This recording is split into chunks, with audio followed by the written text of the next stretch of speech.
Assalamualaikum warahmatullahi wabarakatuh, and hi everyone. First of all, before I start my presentation, I would like to introduce my fellow team members. So we have 5 team members each group. First, I would like to introduce myself, which is my name is Nur Al-Sofia Hana binti Muhammad Amisha, and my matric numbers is 068285. The next team members is Asnida, Kananga, Shika and Jasmine. So we have been assigned to choose one listed company from Bursa, which is we decide to choose Ajinomoto company, and then we need to present our finding based on following requirement given. Okay, now I would like to present to you about our first point, which is company background. So Ajinomoto is a Japan-based international food and spices manufacturing company. It's originally established in 1909 by Dr. Kikune Ikeda. It is well known for their discovering and marketing monosodium glutamate, which is known as MSG, as a flavoring agent under the name of Ajinomoto.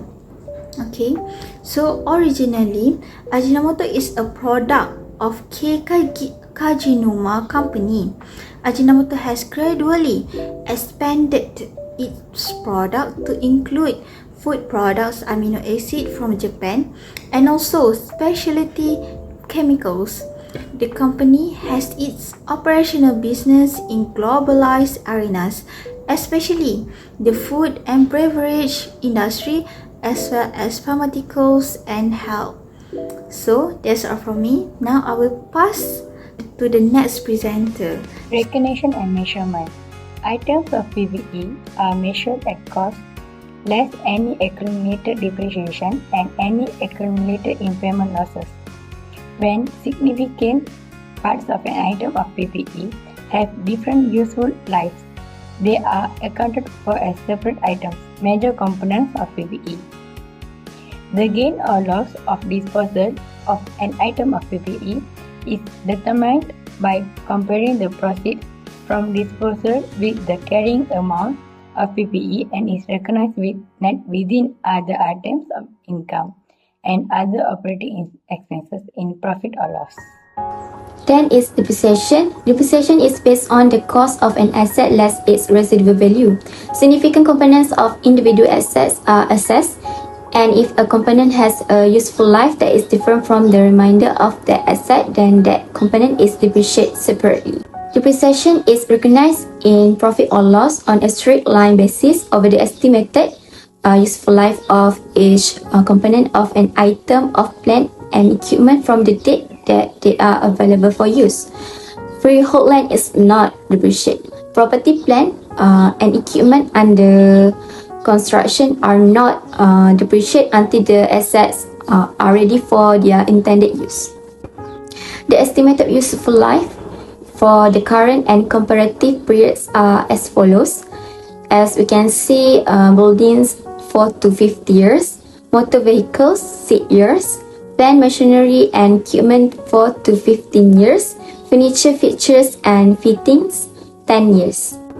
Depreciation methods, useful life and residual value are reviewed at the end of the reporting period and adjusted as appropriate.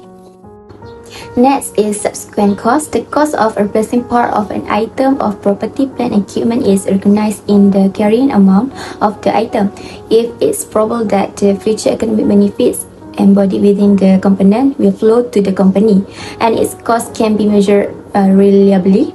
The carrying amount of the replaced component is recognized to profit or loss. The cost of day-to-day servicing of plant and equipment are recognized in profit or loss as incurred. So today I will present about the ratio Ajinomoto's company.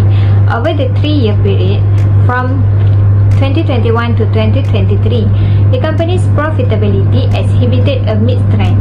The net profit margin experienced a significant decline from 10.49% in 2021 to 3.51% in 2022, indicating a decrease in the company's ability to convert revenue into profit.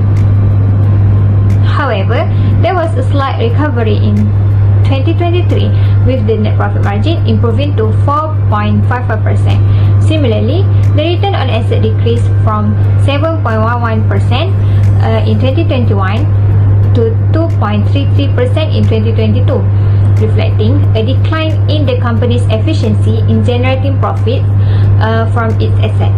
The return on assets show a modest improvement to 3.73% in 2023, suggesting a partial recovery in asset utilization efficiency. In terms of liquidity, the company faced challenges over the 3-year period. Both the current ratio and quick ratio exhibited a declining trend, indicating a potential strain on the company's short-term financial obligations. The current ratio decreased from 3.26 in 2021 to 1.77 in 2023, while the quick ratio dropped from 2.71 in 2021 to 1.27 in 2023. These declining liquidity ratios may raise concern about the company's ability to meet its short-term liabilities with its current asset. Regarding efficiency, the company's performance was relatively stable. The inventory turnover ratio showed a slight increase from 4.295 in 2021 to 5.19 in 2023, indicating an improvement in inventory management efficiency. Similarly, the asset turnover ratio increased from 0.678 in 2021 to 0.82 in 2023, suggesting enhanced utilization of assets to generate sales. Next, in terms of solvency, the company's debt-to-asset ratio fluctuated slightly over the 3 years, starting at 0.29C in 2021, peaking at 0.308 in 2022, and then decreasing to 0.287 in 2023. The equity ratio followed a similar pattern, starting at 0.704 in 2021, dropping to 0.692 in 2022, and then increasing to 0.713 in 2023. This fluctuation indicates changes in the company's capital structure and its ability to meet long-term financial obligations. This slide shows the analysis of the profitability of the company over 3 years, focusing on net profit margin and return on asset (ROA). From the graph, we can see the net profit margin shows how much profit a company makes for every 1 ringgit of revenue. In 2021, the company made 0.105 in profit for every 1 ringgit of revenue. This margin dropped in 2022 and slightly improved in 2023. Next, return on asset indicate how efficiently a company uses its asset to generate profit. In 2021, Ajinomoto Sdn Bhd earned 0.071 ringgit Malaysia in profit for every 1 ringgit of asset. This ratio fell in 2022 but rose in 2023. To compute, both net profit margin and ROA decline in 2022, indicate lower profitability and asset efficiency. Next, liquidity ratio analysis. This bar chart provides insight into the company's ability to meet short-term obligations. The current ratio has shown a consistent decline from 2021 to 2023, indicating a decreasing ability to cover short-term liabilities. The quick ratio also shows a downward trend, reflecting a reduced capacity to meet immediate obligation with the most liquid asset. The graph shows a consistent decline in both the current ratio and the quick ratio over the past 3 years. This indicates growing liquidity concerns, suggesting the company may struggle to maintain sufficient liquid asset to meet its short-term ability. To address this, the company should consider strategies to improve its liquidity position, such as better cash flow management, reducing short-term liability, or increasing liquid asset. Next, the selected company has shown notable improvement in efficiency. The inventory turnover ratio, which measures how quickly inventory is sold, increased from 2021 to 2023, indicating better inventory management and faster sale. And the asset turnover ratio, which reflects the company's ability to generate revenue from its asset, rose from 2021 to 2023. This upward trend suggests enhanced utilization of assets to drive revenue growth, demonstrating overall improvement and efficiency in the company's operation. Lastly, the solvency ratio analysis. The debt to asset ratio, which shows how much of the company's assets are financed by debt, has been decreasing from 2021 to 2023. This means the company is relying less on borrowing to fund its operation, which is a positive side of financial health.